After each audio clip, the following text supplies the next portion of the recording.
Here. Court's call to order.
In this God-fearing community, he is a vagrant.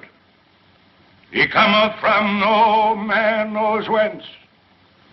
Since arriving in our midst, he has been known to do no honest work. The Commonwealth of Kentucky asks, yea, demands, that he be adjudged guilty and sentenced to 6 months on the chain gang.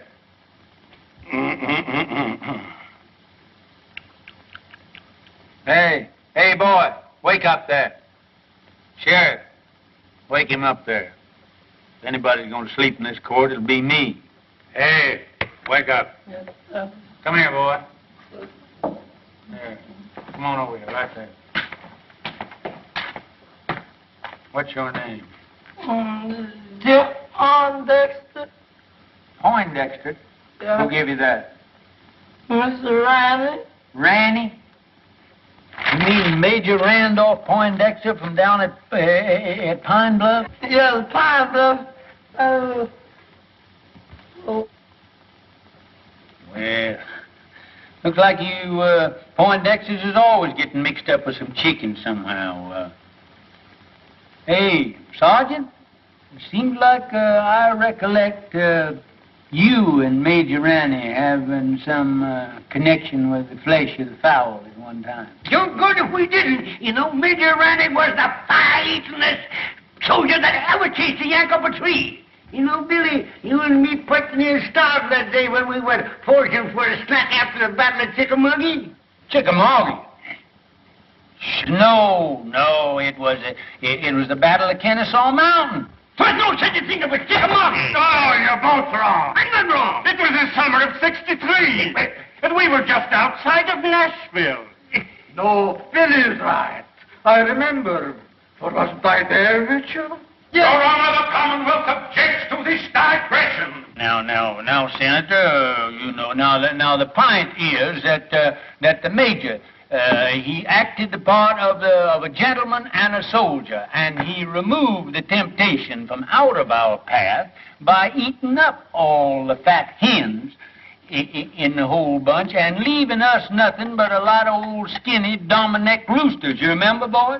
Come to think of it, Billy, they were Plymouth Rocks. There was no such a thing that was Yankee chicken. There was Rhode Island Red. I know because I could touch the Plymouth Rocks. Yankee was Rhode Island Your Honor! Dominic. Your Honor! It was Dominic. Is this a court of law? I know that. I ask you, is this a court of law? Now, Senator, I don't get on your high horse that way. You know, we ain't in a great big hurry, but incidentally, what are you charged with there, boy? Nothing, Judge, but I wasn't there, them chickens showing up. I just fishing. Fishing? Where was you fishing? Down Sleepy River. Ain't no fish in Sleepy River. Oh, son. Ain't neither. Full of catfish. Talks right, Jimmy. Yeah? Sure is, white folks. I catch bull-head catfish in there that long. There's your proof he's lying. Here, come here. What do you use for bait? Oh, I got a hunk of beef liver. Beef liver. Yeah, I have to take the That's beef good. liver and put it on the hook and chunk it out there. Let them have the first piece for nothing, see 'em. Then you put some more on that and chunk it out there. And then they think they're going to get that for nothing. And you catch them long as you got the liver. And I go down there all the time and I don't care nothing but that liver. Right, gentlemen, it's doing coming on. Yeah, I remember. Oh, down there. I bet it must have been how long? Sure, sir.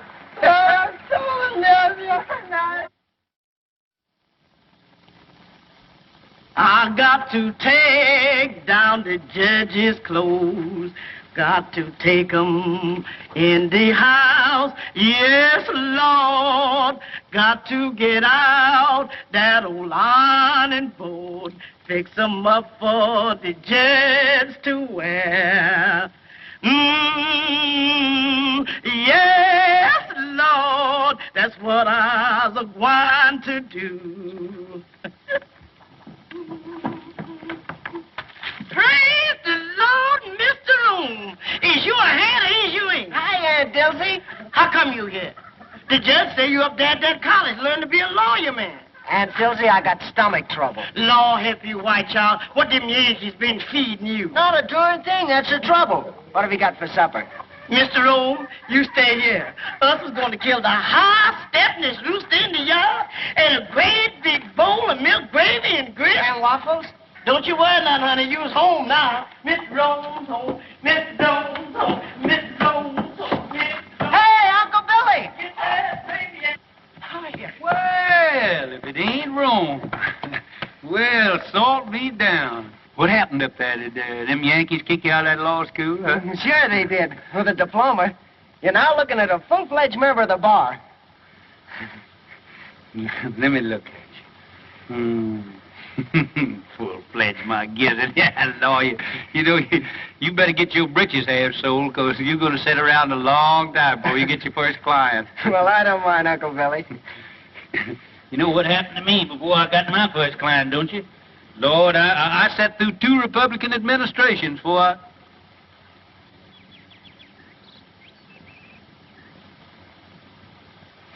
Who are you playing? Oh, I'm just doing a little practicing here for the championship.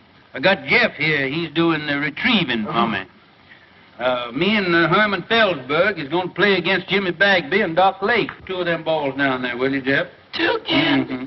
Remember the last time? I'm going to show you what had happened to Jimmy Bagby now. If he's, just want to show you how far I can... Ooh, look at... Look at them Yankee shoes you got on there, Jeff. Look at that. Yes, I never seen shoes with buttons on them before. I seen pants, but... Oh, say, that's fine. Oh, just take your button shoes with you and just step that off and see just how far it is. All right, I think that's Uncle about Bill. a record. 1, 2, 3, 4.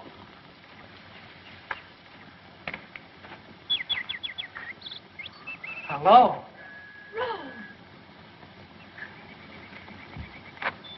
Glad to see me?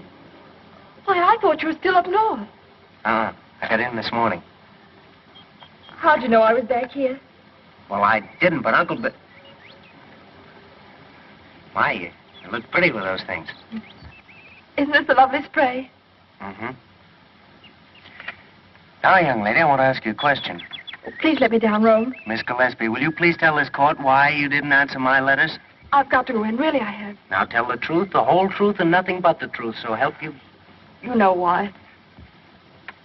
All I know is that you've changed since I went away. Well, that isn't it, Rome. It's just that we've grown up. mean you don't like me anymore? Oh, Rome. Well, if my mother or anybody has said anything... Oh, Ellie Mae, I mean... Well, I'm old enough to choose my own friends. Please let me go. We've got to get this thing settled once and for all. I've got to go in, really, I have. All right, then. I'm coming back tonight and find out what it's all about. You can't. I have an engagement. Who with? Fleming Talley. Well, how about tomorrow night? Oh, Rome, it's no use. All right. That's the way you feel about it? You can sit right there till we understand each other. That's all right. That's all right. We don't need no more practice for them old men. Besides, that exertion calls for a julep.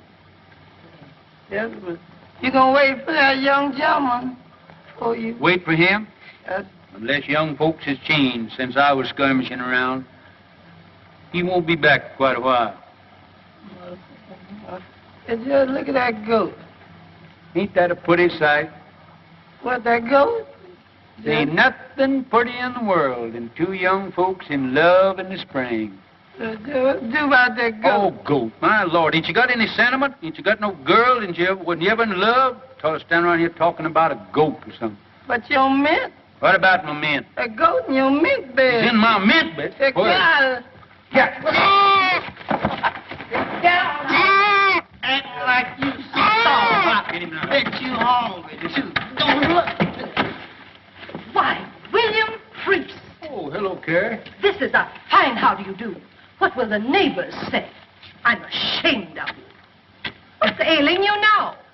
That gum goat come in here and eat up my mint bed there. I'll bet he must have been the ruination of 1,000,000 juleps. You and your precious mint juleps. A circuit court judge. Where's your dignity? Dignity? I don't reckon the Priest family will ever have to worry about dignity as long as you're alive and kicking. Well, it's a good thing somebody in this family has pride. I always told my brother when he married you that he saved the family name. Well, if he were living, he wouldn't be fooling around the front yard with a goat. That's not what I came for. Have you seen Rome? Oh, Rome? Rome? Oh, appears like I did see that son of yours around here a while ago. I expect he's downtown, though, now. Strutting around, showing off his button shoes. Now, don't you play possum with me. As if I didn't know you'd been encouraging that girl over there to set her cap for Rome. Carrie. If I didn't know that you had the biggest heart of any woman in the world, I'd think you're the most suspicious creature that ever come down the pipe. Never mind that. You come up on the porch. I want to talk to you.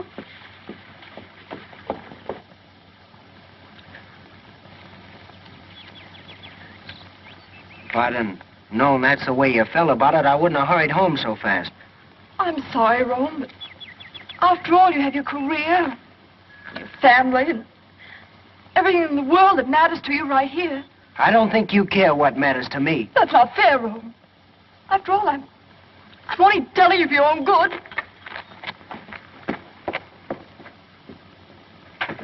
William, I'm not a woman to beat about the bush. This business of Rome and that girl next door has got to stop. What do you got against Ellie Mae? She's an awful sweet girl, seems to me. She's got gumption, and she teaches school and supports herself. I don't want to be unkind. She may be a very nice girl and all that. But after all, Rome is one of the Kentucky priests. And the name of priest means something in Kentucky. Well, I've never heard that it meant intolerance. It means good stock and family pride. You know the kind of stock she comes from. Yeah. Her ma come to this town penniless and died giving birth to Ellie Mae. I remember the night. She was a frail little woman. Wasn't any bigger than Ellie Mae is now. And just as pretty. But who was her father? Well, nobody don't rightfully know. Well, family may not mean anything to you, but it means a whole lot to me. I'm not going to have my grandchildren come into the world under a cloud. You haven't by any chance picked Hod Maydew as a grandpappy, have you? Oh, I know you've never liked Senator Maydew, but you can't say anything against his folks. They've got money, they're an old family, And Virginia's a lovely girl. She's always been crazy about Rome. He could do a lot worse. Well, I guess me and Rome, we ain't got anything to say about it. I knew you'd come around to my way. You gonna stay for supper, ain't you, Carrie? Not tonight, thank you, William. The Daughters of the Confederacy are having a chicken supper at Kate Maydew's, and I'm late already. Looks like you daughters get more ferocious every year towards Yankees and fried chicken. You got your badge on there. Yes. Mighty pretty. Good night, William.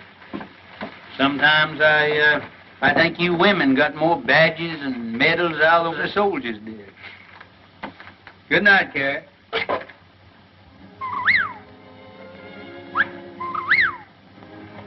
Listen to that old whippoorwill calling his mate.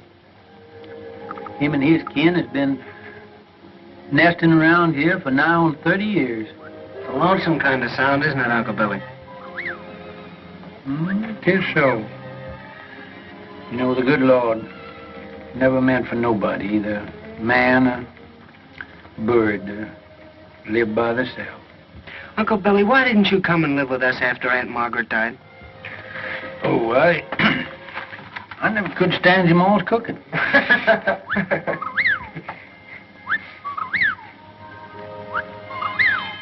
Oh, fine swing over there on that other porch. I wouldn't be surprised if they ain't a pretty girl sitting in it now. She's got another fella tonight. Ellie Mae sure is pretty. Fella gets her will certainly have to do some prancing, he can't sit around and look glum all the time. There he is now. Who? That Flem Tally. The barber? Yeah. Gives off a poor shave. Whoa. Whoa, Bert.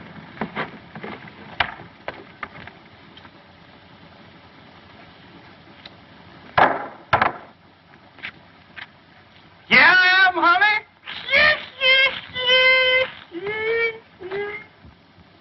Here's the news.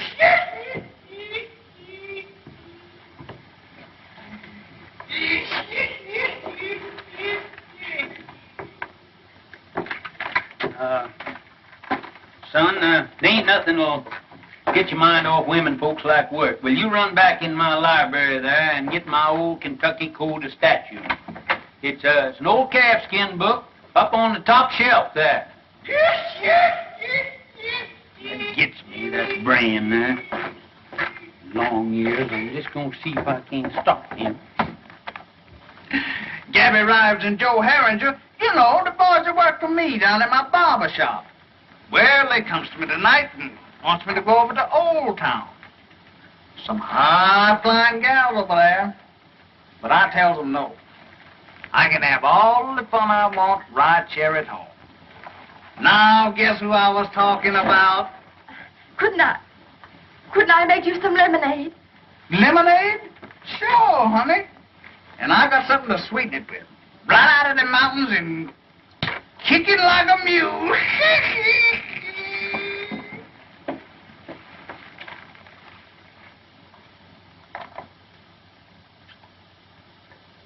Jack.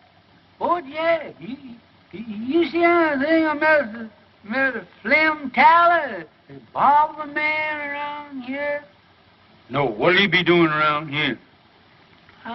I don't know, Judge, but they're headed this way for him. What are you talking about? Who's they?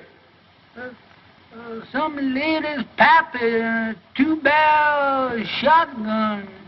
He said Mr. Tally's been messing around. He sure is in a killing mood. Well, you mean that he's going to annihilate him? No, sir. He just gonna shoot him. That's all.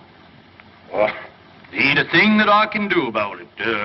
My job don't stop until they've got him all laid out in the morgue, full of buckshot, cold and dead, and ready for burial. Then I steps in. But you, Judge, you the law. Oh, I can't do a thing about it, as I said before, until the shooting is over. And then I'll certainly see that the murderer gets a fair trial.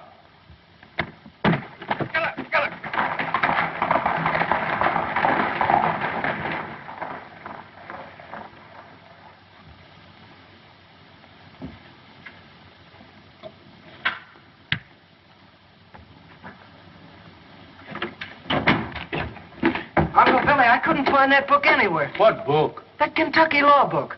Oh, maybe I didn't have one.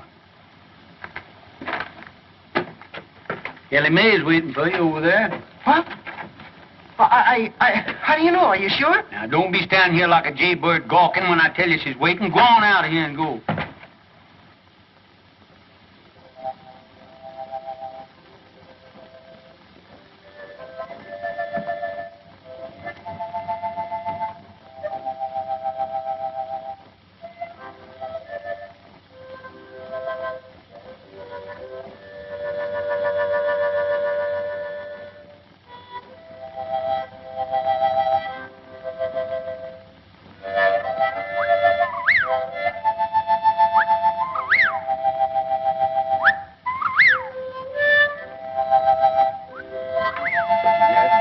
Whippoorwill. Mighty poor company on a night like this. Good night, Dad.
Long time, honey, since you and the babies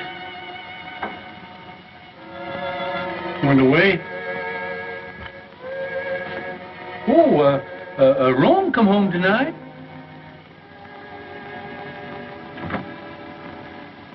Little Robert E. would have been, he'd have been just the same age as Rome is now.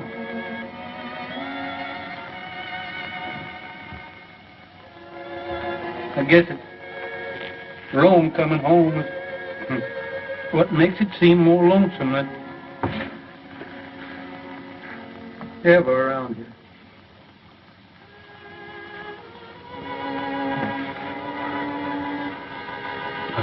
Funny, you know that fella that he enlarged that tin type. He sure did a pretty job. I wish you could see it, honey.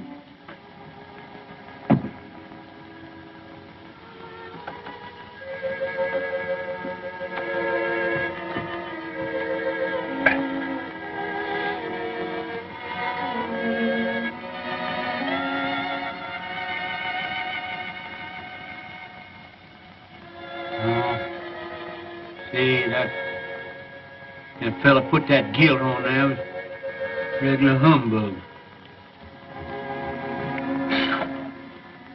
get that fixed.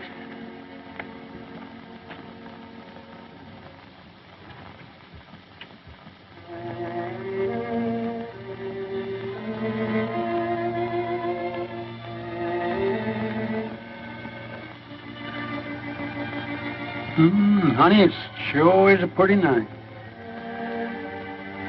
Been an awful late spring. But I don't know when I've seen the flowers looking better this time of year.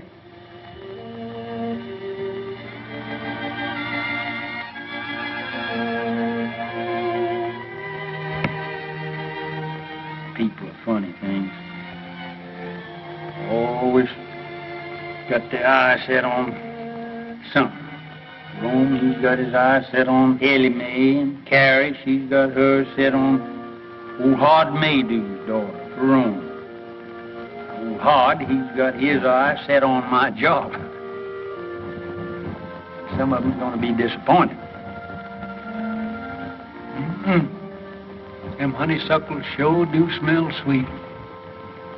Seems like I just can't get my nose full enough of them.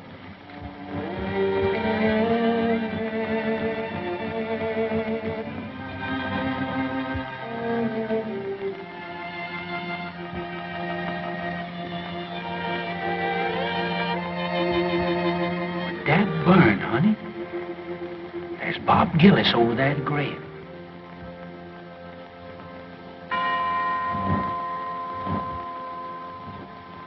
It's at Ellie Mae's mother's. You're a pretty boy, though. Yes, sir, you is.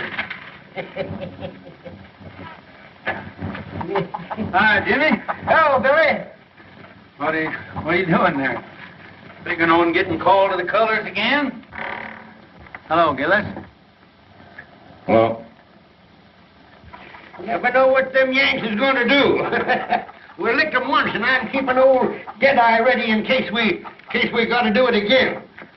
Say, better look at old General Forrest there. Think he's going to need a little shoeing pretty soon. Well, I'm mighty busy right now, Billy, shoeing them two horses over there. Hey, Bob, we better take a look at the judge's horses, some of them.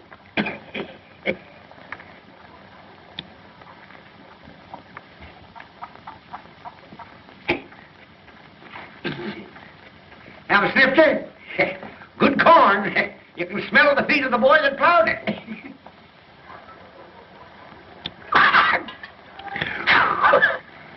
That breath of yours is like a hot mince pie.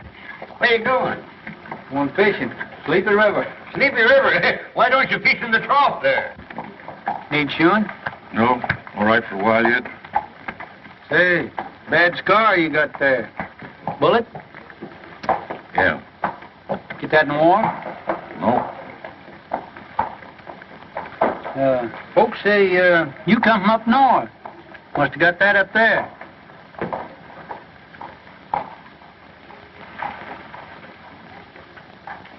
We'll talk to Jeff first, find out anything. Hey, wake up here. Somebody come along, steal the horse, and leave you sitting here holding the line.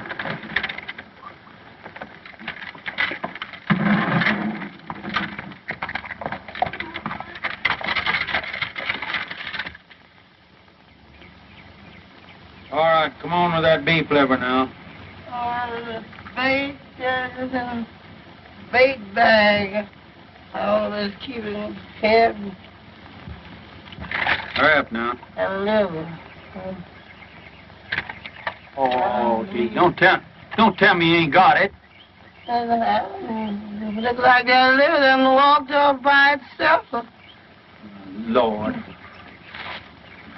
Here. I'm going to catch any catfish and ain't got no bait.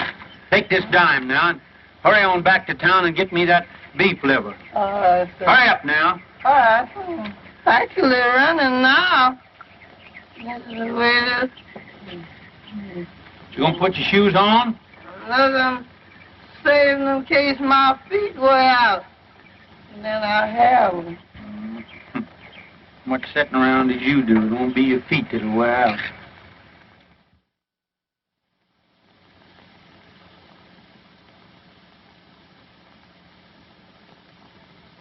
Master Jesus wrote me a note. He wrote it on the wall. He tell me to put on my Sunday clothes, for he's coming to fetch me soon. Master Jesus wrote me a note. He wrote it in a star. Say he gonna wash me white as snow. Though I be as black as tar. Because I got a hat and this good old pretty vest hanging up in there doing nothing. By Graham.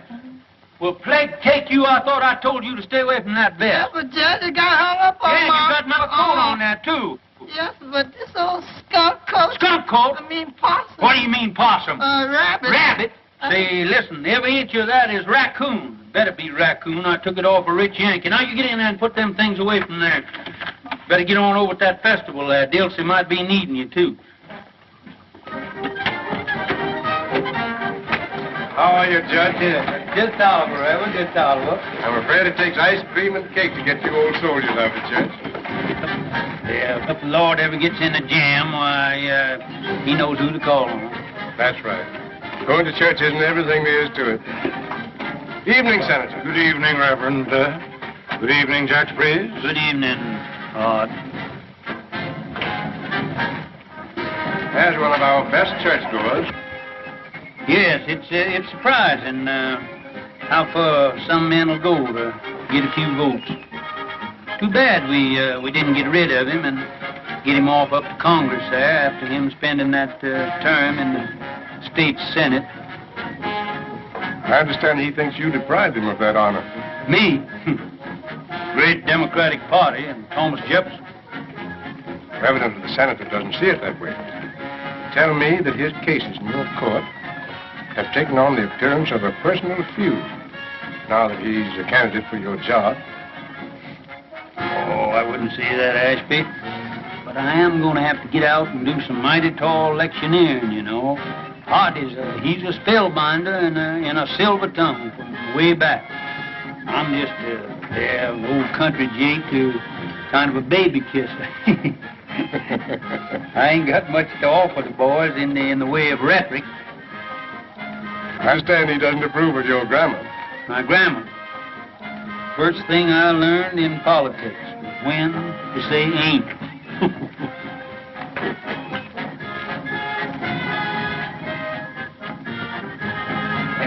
Speaking of ice cream, did I ever tell you about Shiloh? Didn't I? Wait a minute, Doc. Wait a minute. How did you hear this? Well, come here. Come on back here. I want to hear this. It was the eve before Shiloh, and them orders had to get across the river to General Beauregard. What did I do? I took off my clothes and I stuffed the orders in my mouth and I plunged in. It was pitch dark. Well, sir, I was going... Good evening. Swimming again, Jimmy? Where was I? Right in the middle of the river. Yeah, yes, sir. There you're swimming in 12 miles to go yet. And there I was, swimming and swimming, diving under and around. Yankee gunboats all around me, surrounded by Yankee gunboats, and me dodging them right in... Gunboats? Yes, sir. Putting them gunboats in there is a new tax, ain't it, Jimmy? Now, Rome. Now, don't you young people think you have to entertain us old folks? That's right. Run along now. They're getting ready for the candy pull. Perhaps Rome has other plans. Oh, no, he hasn't.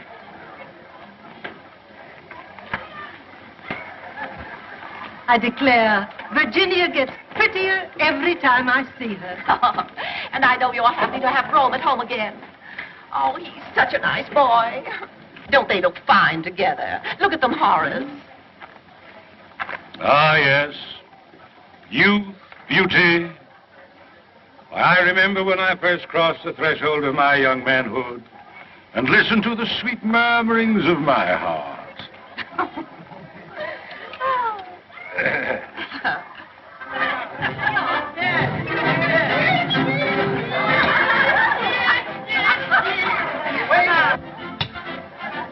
Double portion, please. You have a full portion there. Oh, but we can pay for it. Can't we, Ro?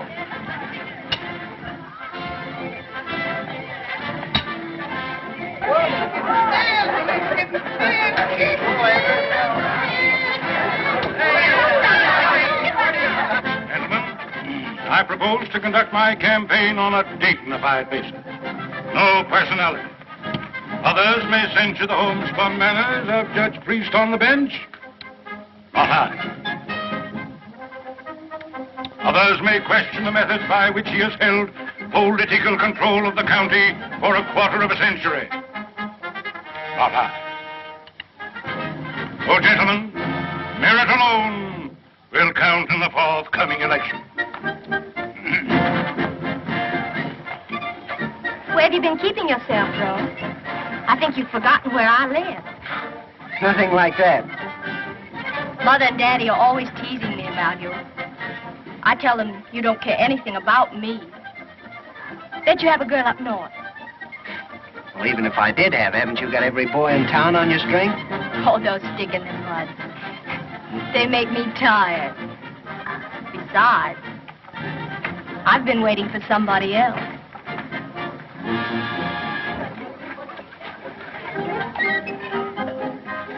Attention.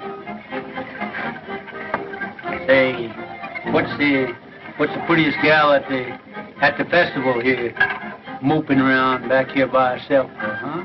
You want some taffy, Judge? I ain't much of a taffy puller.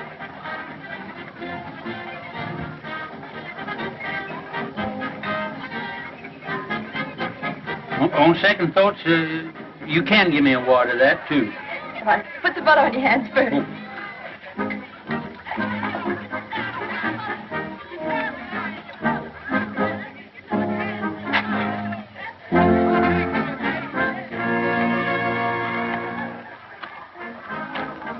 Oh, Uncle Billy. Oh, no. You ain't doing that right. What's the matter with it? Here, let me see your hand. You ain't got no butter on there, no wonder. Here, let me show you. Here, put mine in here. Let me show you. There. Go on up there. Run on up there and put some more stickum on your hand there. Go on, right up there. All right, Uncle Billy. That's it. Now, here. Put that right over in there now. Now, here. Now, that's the thing. Candy pulling, you got to keep your mind right on it. Look, that's how you're getting it all on your hand. Keep your mind on what you're doing there now. Lord, you pulling candy with the champion candy puller of this neighborhood now.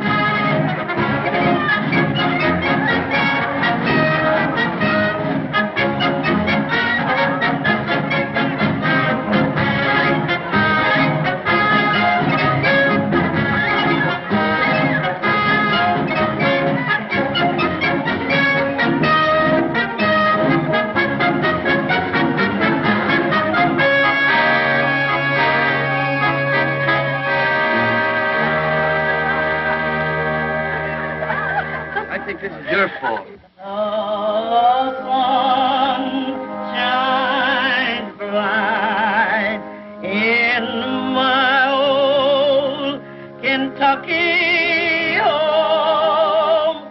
This summer, the darkies are gay. The corn tops rise and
Morning, everybody. Good morning, Judge.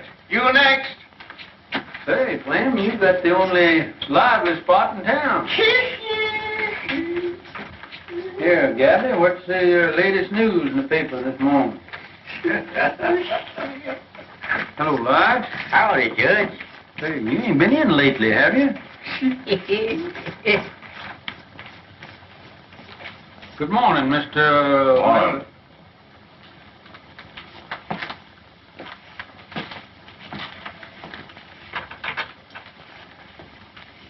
Nice day. Yeah. Oh, Flem, here she comes.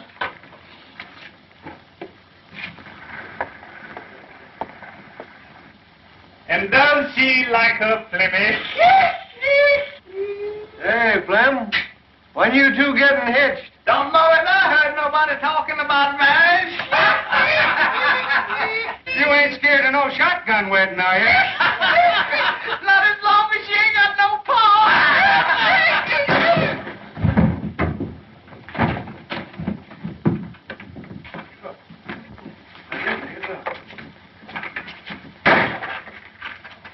Say, that fellow's going to make himself mighty unpopular around here. That's right, Judge. Yeah. There's about 2,000 male citizens here that's going to be mighty sore at him. Yeah. When they find out that he punched you in the jaw before they could.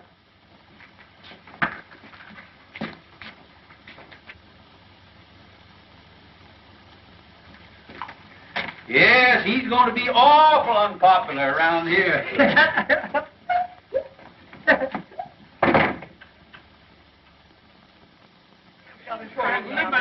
We're not licked to the last shots fired. You ain't going to have no excuse. I got the grounds in All good right. shape. Yeah. You choose up with them. There you go. Yeah. 1, 2. Oh, your hand took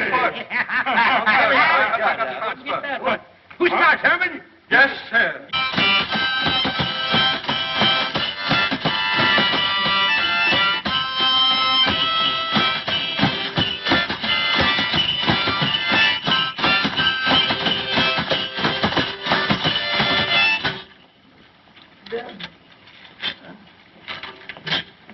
My wife and I live all alone in a country called our home. Don't put enough in that, just like mother and dad.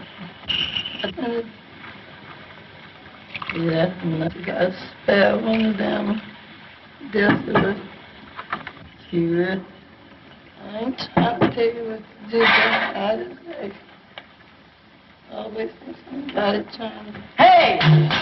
Cut them monkey shines. How you expect a judge to win that croquet game with no solace in his stomach? Hey, Dusty, you done forgot the jug. The jug here. All right, you can't say I never told you now. Leaving somebody here with all this stuff. I bet she gonna blame me for... Don't see you around much. No. Kind of keep to yourself, don't you? Yeah.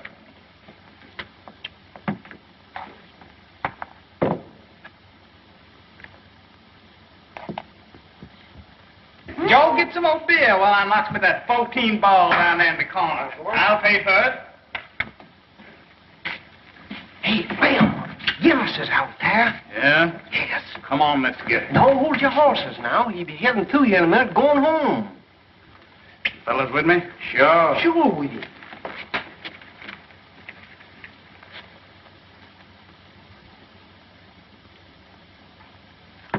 Another?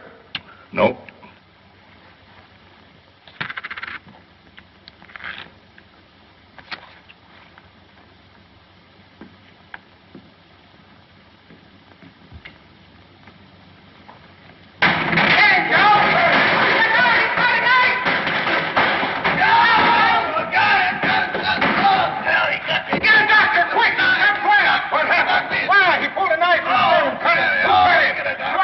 He cut Flem. We saw it. With the knife?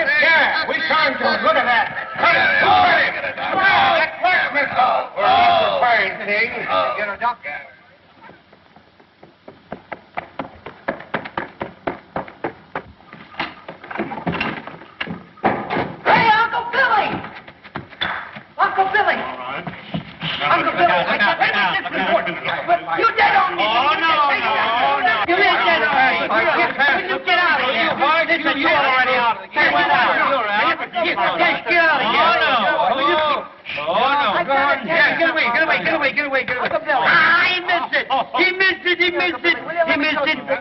Rome, please, will you? Wait, this is an important game here now. Keep still. We're censored. Let me talk to you. Golly, I don't see how the South ever lost the war with a guy that could argue like you did. Uncle Billy. What is the matter? You've already made me lose the game. Uncle Billy, I got a client. Oh, who is it? What's the matter with him? Gillis, you know, Mr. Bagby's man. Huh? What's that, Bob? What's he doing? He cut up Flem Tally. Yeah? And right after he gave himself up, he sent for me. Well, I'll be kicked by a mule. Did he cut him bad? Well, I can't tell yet. Gee, Uncle Billy, he sent for me. It'll be the biggest case in your whole court session, and I'll be defending him. I wouldn't gloat too soon now. Oh, don't you worry. Hey, Ellie Mae! Yeah, I'm going to get down to the jail and see what that fellow's got to say for himself. I'm going to see Yeah, Tully. darn robbers, they robbed us out of there, Herman. Now, you better get on down there with me because you're liable to get a chance to go as bail. Ellie Mae! Ellie Mae, I got a client. Oh, Rome, I knew you would. Come on over. I want you to talk to Uncle Billy and tell you all about it. That sort of novelty, Herman. The barber getting cut up. Whoever cut him up couldn't have cut him much if they used the barber's razor. Where's Rome? I won't have it, that's all. He's getting mixed up with that kind of people. Oh, what's he done now? Well, he's done enough. Mother, what's the matter? Something wrong? If you're in the habit of discussing your affairs before strangers, I'm not. Well, Ellie Mae's not a stranger. Excuse me, Rome, I'll go. No, wait. All right. I have nothing to hide. Carrie, what's the matter? Have you been out in the sun too much? You shut up, William Priest. I hold you responsible for everything that's happened. Are you going to defend that man? Mr. Gillis? You bet I am. Oh, no, you're not. Mother, what do you mean I'm not? I suppose you know what's behind this drunken brawl? No? Well, then I'll tell you. They were fighting over that girl in a saloon. Mother, that's not so. Carrie, you can accumulate more misinformation in a shorter time than anybody who told you all this rigmarole. Virginia made you. Who? Virginia made you. Oh. She got it straight from her father. And brought it straight to you. She wanted to warn Rome. I know you've never liked me, Mrs. Priest. I know you've tried to stop Rome from going with me. And I know you think I'm not good enough for him. But let me tell you something. If Rome were half as mean as you are, he wouldn't be good enough for me.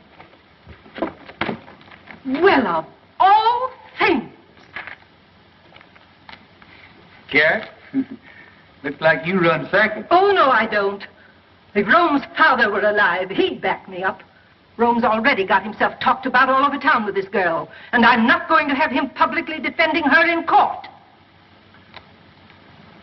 Well, Rome, see how your mother feels about it, so looks like you lost your first client. It's certainly hard to get, too. No, Uncle Billy, I haven't lost anything. Rome? Mother, I think I'm old enough to know my own mind. I said I'd defend Mr. Gillis, and I'm going to go through with it.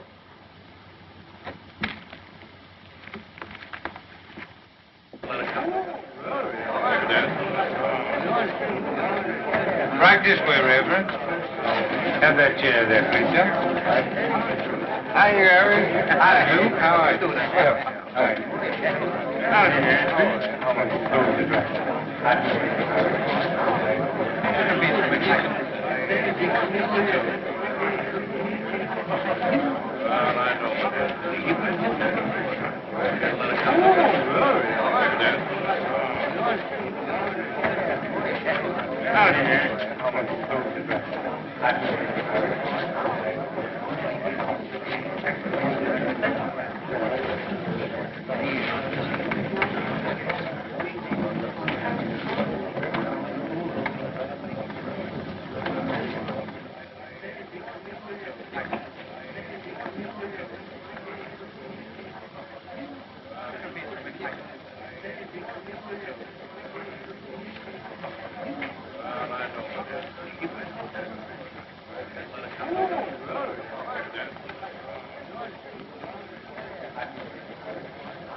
May it please the court.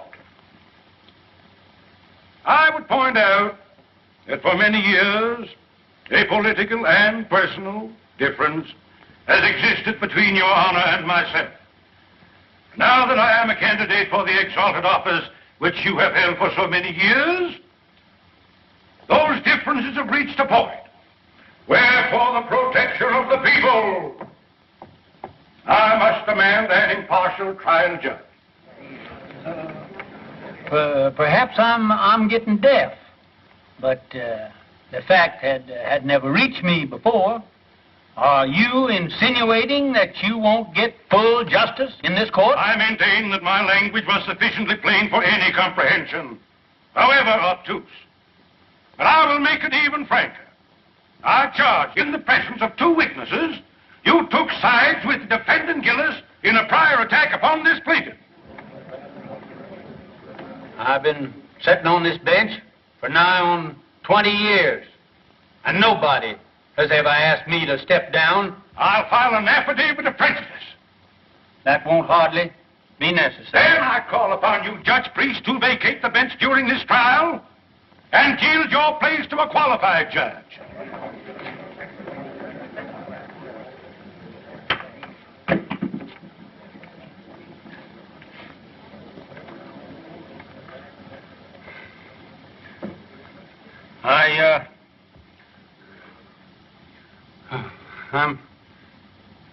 I'm not denying, Senator, that you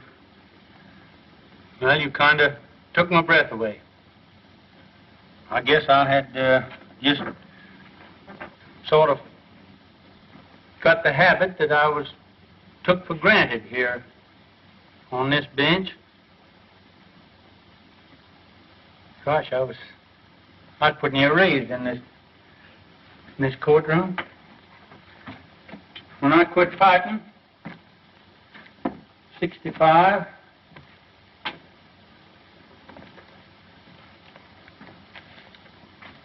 for what we thought was right, I kind of calmed down, found out I couldn't lick the whole United States. I come back here to my hometown, and I put up my shingle. It wasn't long before I was sitting on that bench. Maybe I did have a hankering for the spirit of the law, not the letter. But as far as I know, nobody ever found cause to complain till now. Now, you jury, you forget everything that I've said. And my feelings has no place in the records of this trial. Now, if you will excuse me, neither side has any objection. I'd like to ask the Honorable Floyd Fairley if he won't come up here and take my place on the bench.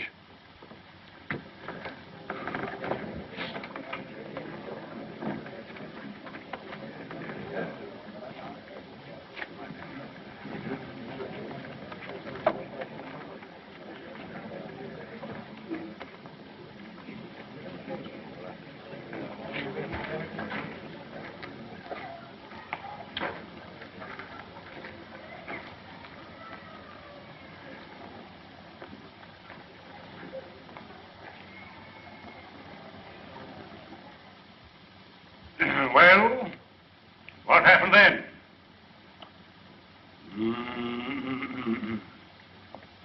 Gentlemen of the jury, in plain language, the defendant here burst in upon these three worthy citizens. I object, Your Honor. I deny that my client ever burst into any place or anything. Objection sustained. So be it, Your Honor. Nevertheless, I shall demonstrate that my young friend's client here did burst into something. That armed with a lethal weapon, to wit, a dirk, dagger, or knife of deadly length and deadly sharpness, he burst into Mr. Talley's quivering flesh. I object, Your Honor. Objection sustained. Your Honor's humble servant bows to Your Honor's august ruling. In due time, Mr. Talley's scarred and mutilated person will bespeak the verity of my claim with a silent eloquence far exceeding the powers of my poor tongue.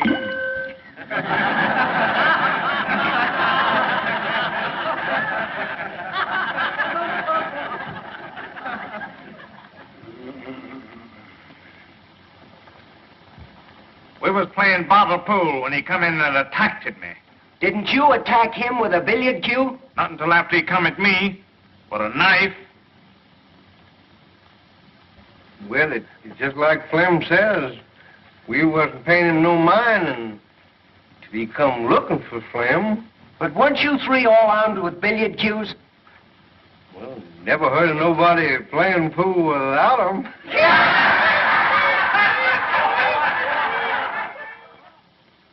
It's just like Flamin' Joe says. He come in looking for trouble. You don't like the defendant, do you? Who does?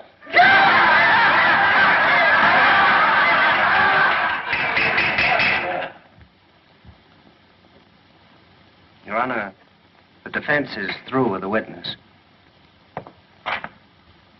I should think my young learned colleague would be glad to be through with the witness. Your Honor, the prosecution rests.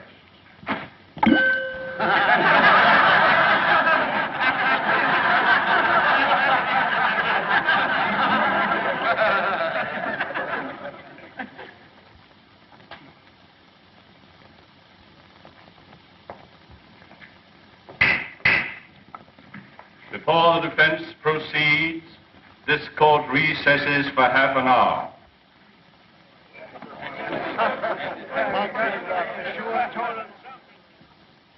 I don't know why you did it, Mr. Gillis. The Judge Priest told me what happened in the barber shop. Oh, you've got to tell the jury. They'd never convict you in a million years if they knew you were defending a girl's name. Don't you see? You can't think of me now. You've got to think of yourself. Look, Mr. Gillis, I don't want to bring Ellie Mae's name into this thing any more than you do. But she's right. They can give you 10 years for assault. The way Maydu's working on the jury, they'll give you the limit. Well, you've got to tell the truth, Mr. Gillis. Don't you see? You've got to. I ain't going to tell him anything.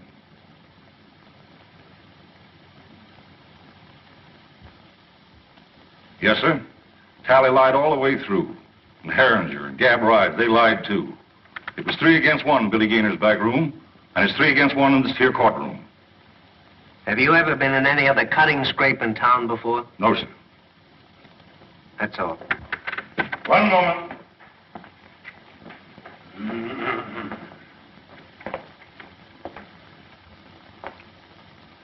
Where do you come from, Mr. Gillis? I ain't a saying. You aren't exactly what we Southerners would call a sociable person, are you? I mind my own business. Precisely.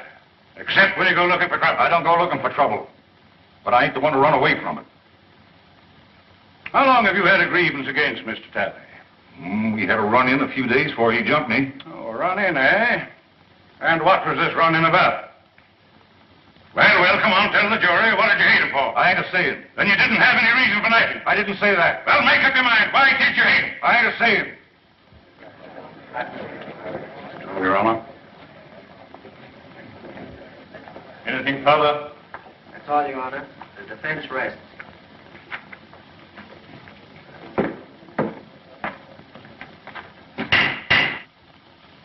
This court will adjourn till tomorrow morning. It is our hope that the summations will be brief, so that we may all attend the reunion ceremonies, which begin at noon.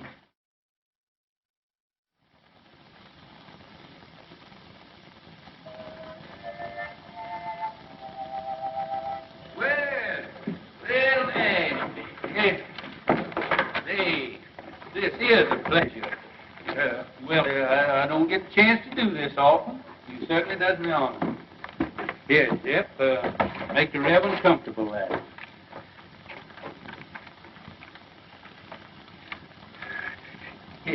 It looks like you kind of caught me red-handed there.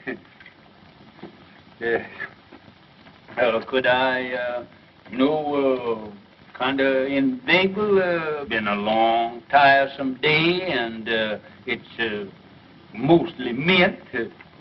No, thank you, William. I appreciate your sympathy. You know, I kind of thought that that you'd be working on your Memorial Day address for tomorrow. Now, that'll take care of itself. What I'm worried about is this poor devil of a Gillis. You know Gillis?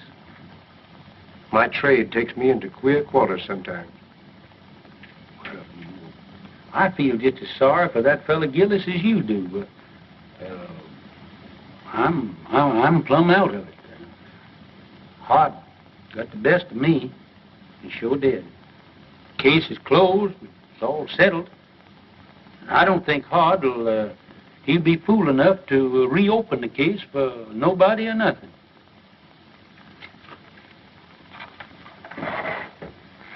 William, I have a duty to perform. A Christian's duty. I'm going to violate the sacred confidence of another.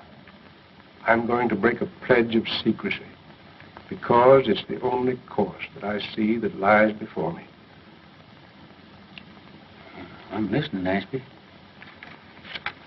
25 years ago, the judge is showing hard misery. Reckon folks ain't been acting just right. Maybe his stomach's been complaining and he needs a toddy this night. Yes, Lord. Yes, Lord. 'Cause tomorrow he's got to be like Mr. Samson, saving Daniel from the lion's den. Saving Daniel from the lion's den. Yes, Lord. Yes, Lord. The judge could do with a toddy right now. Yes, Judge. Yes, they'll see soon as you catch me some men. Oh, Jeff. Jeff. Come on, hurry up here. Come on here when I holler at you. Where you been? Well, I was... Hey, listen, you want to earn that old coonskin coat of mine? I can have that coon coat, Judge. Thank you. Yeah, wait a minute. Come back here. You can if you do everything I tell you to. Do you know a gentleman by the name of Mr. Hart Maydew? Yes, that mean man, that coat house. Yeah. Well, now you see that he gets that, but don't you let him know how he got there. That's see? all I got to do. Yeah. Thank Say, you. wait a minute. Can you play Dixie on that thing there? With that coon coat, yes, I played Dixie with Marching Through Georgia. Way ahead. Marching Through Georgia. Yeah. I got you out of one lynching. Yes, but for that coon coat, I know that I was going to Get you playing Marching Through Georgia, I'll join the lynchers.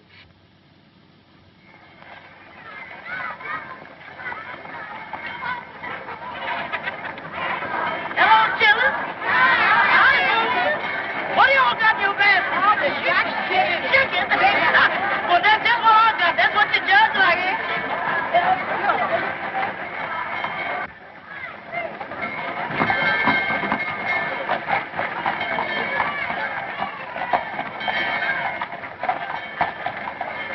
Hey, the jury's coming in.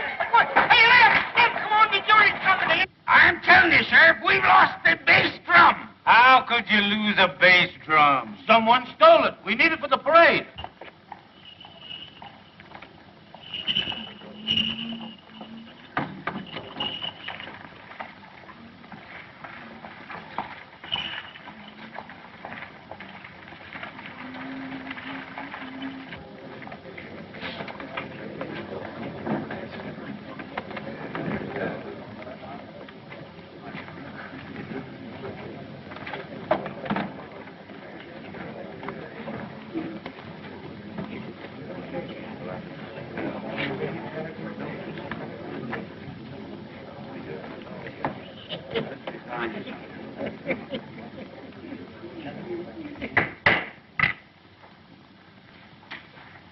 You may begin your summation, Mr. Prosecutor.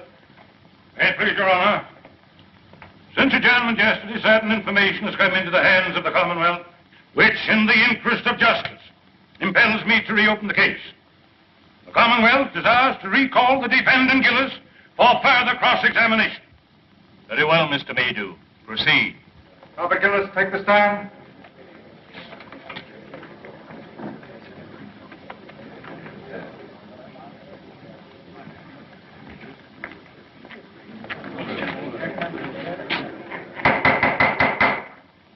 Your Honor, as I recollect our procedure, for the time being, I'm an ordinary member of the bar. In good standing?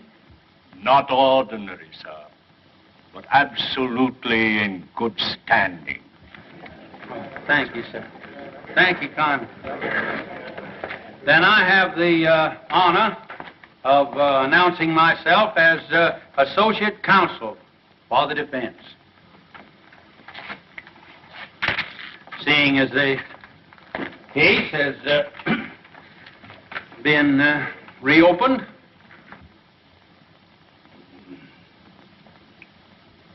Mr. Gillis, were you always a man of turbulent and violent nature?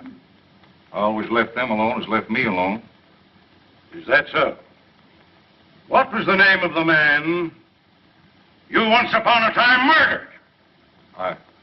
I never looked on it as no, it wasn't murdered. A man was killed, wasn't he? Yes. And they stuck you in jail, didn't they? Yes. And they charged you with murder, didn't they? Yes. And the jury found you guilty, didn't they? Yes. Were you sentenced to be hung? No, I went up for life. Did you escape or were you pardoned? I ain't a-saying. I won't tell you no more no matter what you ask me. You don't need to. Judge Priest, your witness. no questions, Your Honor. But, Uncle Billy, hasn't the defense any evidence to offer in rebuttal, Judge Priest? One character witness, Your Honor. Mr. Clerk, will you kindly call Reverend Ashby Brand?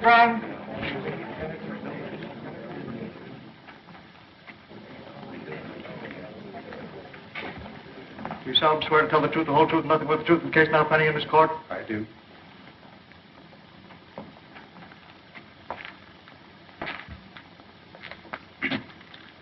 Reverend Brand, before you come to this town, what was your occupation? In my early manhood, before I took holy orders, I had the honor to be a captain of artillery in the late war. In the War of the Rebellion? No, sir. The war for the Southern Confederacy. Yes, sir. You're right, sir. That's right. He's right. Oh, my error. One moment, please, Your Honor.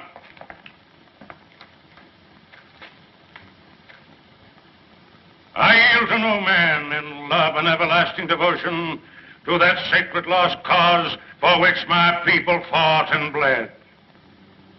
But though I cherish all those dear and everlasting memories, which even the bare mention of that great conflict must awaken in every true Kentuckian's bosom, I fail to see any possible connection between this reverend gentleman's military record and the guilt of this man, Gillis.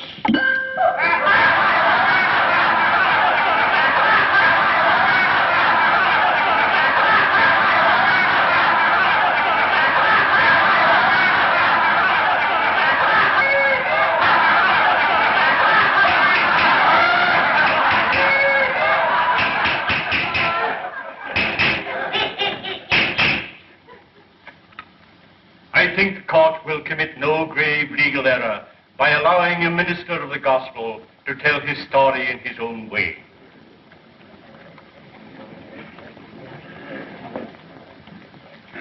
Meander along, Reverend Brand. As many of you know, I am a Virginian. On the day my state seceded from the Union, I enlisted. I was a private in Penn's Virginia Battery. By the latter end of the 3rd year, I was in command of that battery. All the officers ranking me had been killed or disabled. We lost heavily at Chancellorsville.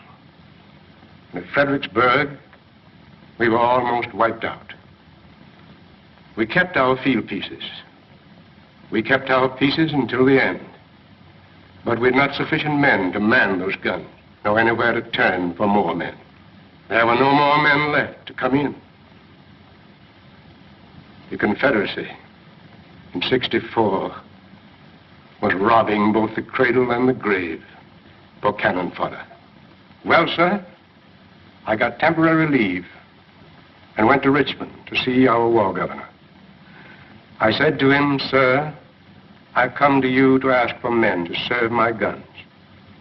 He laughed and said, "Tell me where they're to be found." I said, "Among the chain gangs from the state penitentiary." He said, "You've come too late, young man. I've freed every convict that might conceivably be trusted with freedom. There are left only the lifers, and I dare not turn them loose. They're working under guard, building defenses for you to fight behind." He opposed me, but I argued with him. Finally, I won. He gave me authorization, signed it, and with his own hand, affixed the seal of the sovereign state of Virginia. I rode back to the line, sir, and I found my chain gang. I told them to drop their tools and line up before me. I told them, if you go with me, you go to face a hell of destruction and suffering and death. But I said, if you do go, you go as free men, as soldiers of the Confederacy. Your past will lie behind you, and your future, if you survive, is in your own hands. And I promise you this much: if you stand fast, if you do your duty, if bravely and honorably you acquit yourselves as men, then such of you as live through to the end, and some of you will live, are not to come back to this. It's for you to decide. Those who remain behind, stand fast. Those who come with me, advance one pace. Gentlemen of the jury, I tell you, they came at me like a wave from the sea, every one of them. And as time went on, they won for themselves the name of the battalion from hell.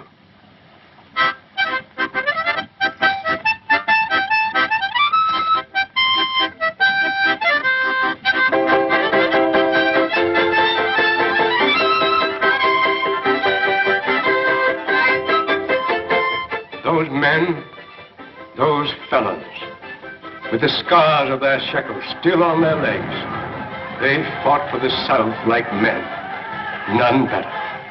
And they died like men, most of them. I was one of those men of whom I wish to speak a special word of tribute. He stood out for his courage and his fidelity, for his worth as a soldier and a man. Most of all, for his invariable truthfulness under all circumstances. He was from the mountains of my own state, a man who spoke little, but did much. I saw him once go out under fire during a battle to rescue at his own risk a wounded Union officer who lay there helpless between the lines. Another time, our stars and bars was wrested from our hands. We fought breast to breast that day. This man of whom I'm speaking threw himself on a riderless horse and rode into the thicket, and by the grace of God, came galloping back from the jaws of death, our colors clutched in his hand.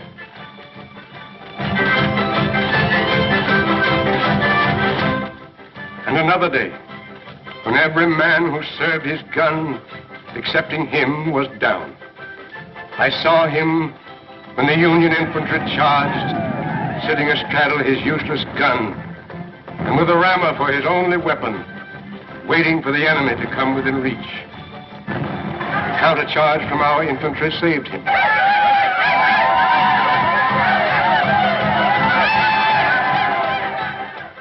But he had stood fast, and he was alone.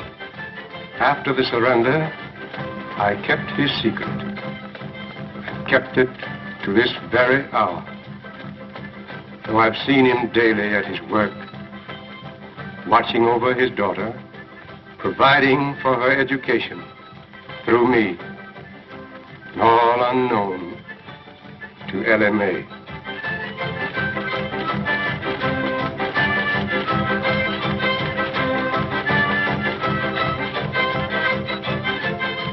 Gentlemen, as a soldier, I knew that man as Roger Gillespie. You know him by the name he now wears, Robert Gillis. Hooray for Jeff Davis, the Southern Confederacy, and Wurtzel!